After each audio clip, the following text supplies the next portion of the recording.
How are you doing, Cali Crowd? Today we're talking about our wrists and specifically how a lack of conditioning can cause absolute mayhem in our wrists, hands, and our elbows. But first, if you would like to join the Cali Crowd and be part of the motivating and helpful community that we've got here, then be sure to smash that subscribe button and ring the bell as well so that you never miss out on a Cali To The Crowd video. Oh, the wrists. Imagine having your biggest goals undone by the smallest of things. The world of calisthenics is rife with memes on how the wrist joints can be the source of real frustration, but there are some very simple things we can do to condition our wrists. First, let's talk about why issues with the wrists are likely to cause problems with the rest of your arms, especially in the world of calisthenics. A lot of the exercises we do and the skills we develop in calisthenics demands high elements of wrist flexion, so the movement where the palm of your hands moves towards the forearms. In the handstand, for example, we have the wrist flexors contract isometrically under the load of the whole body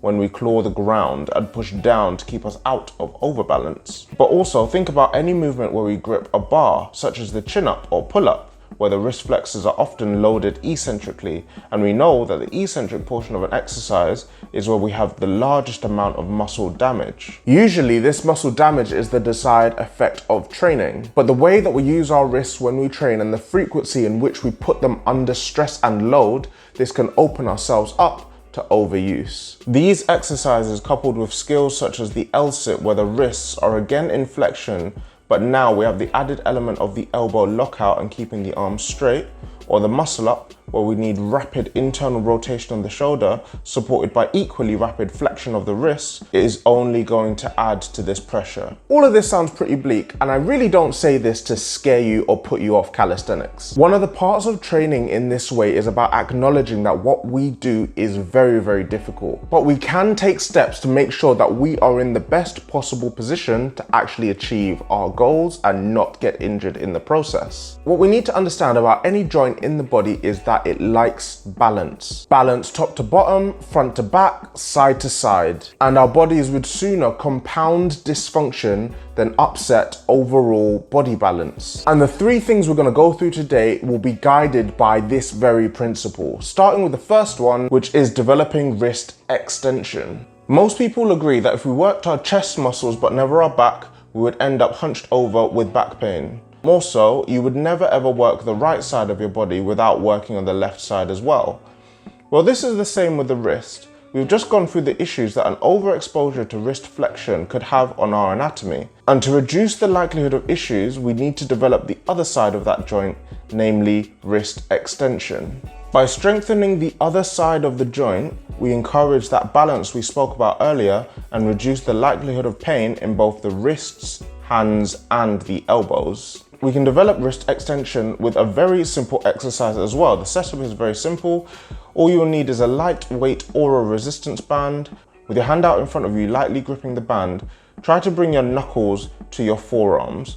Hold this for 2 seconds, relax, and do this for reps. It's important here that you make sure that you grip the band lightly, as the aim here is not to engage the wrist flexors, which making a fist will do. Quick point here as well, guys, this is a conditioning exercise, so definitely no need to go ham or go absolutely heavy with this exercise. Okay, so you've diverted your attention to wrist extension. Now we need to go about improving the range of our wrists. Now, the problem with having hyperactive wrist flexors by having passively flexible and weak wrist extension muscles is that we end up with this very limited range. Limited range increases the likelihood of injury. It makes skills like the handstand very difficult and skills like the planche damn near impossible, because you won't be able to get the wrist in the position it needs to be to mechanically support you. But by pairing strengthening with stretching, we increase the mobility of this joint and go a long way to improving the likelihood of keeping our wrists, elbows, and hands healthy. And we can do this with 3 stretches. First, by exploring our range in wrist flexion. By placing your palms on the floor and elevating your fingers slightly, lean forward very slowly, and you should feel a stretch all the way up the inside of your forearm. We elevate our fingers here because we want to ensure more of the stretch is felt in the wrists and the forearms and not the fingers, and that we're less tempted to cheat ourselves by lifting the palms up. You can add a PNF element with this exercise by lightly pressing down with your fingers as well. The second stretch we can do targets our wrist extension muscles, and we can do that by placing the back of your hands on the floor and slowly shifting your weight back. We can increase the demand here by very slightly curling our fingers in as well. The third stretch focuses on wrist deviation, so basically the muscles in the forearm which make our hand wave from side to side. This becomes particularly important if you do a lot of work on parallel bars and want to keep your wrists healthy.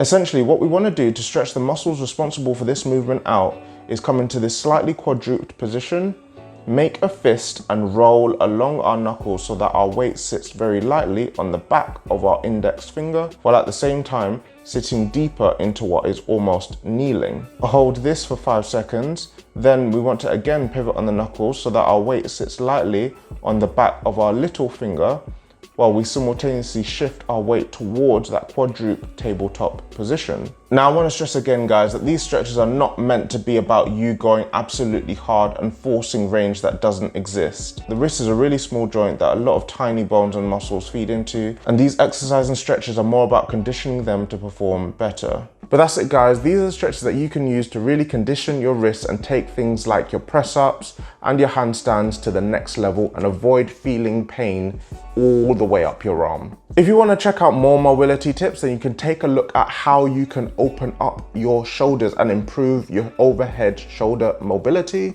And I want to know what you guys do to really condition your wrists as well. Let me know in the comment section. Guys, I'll see you in the next one.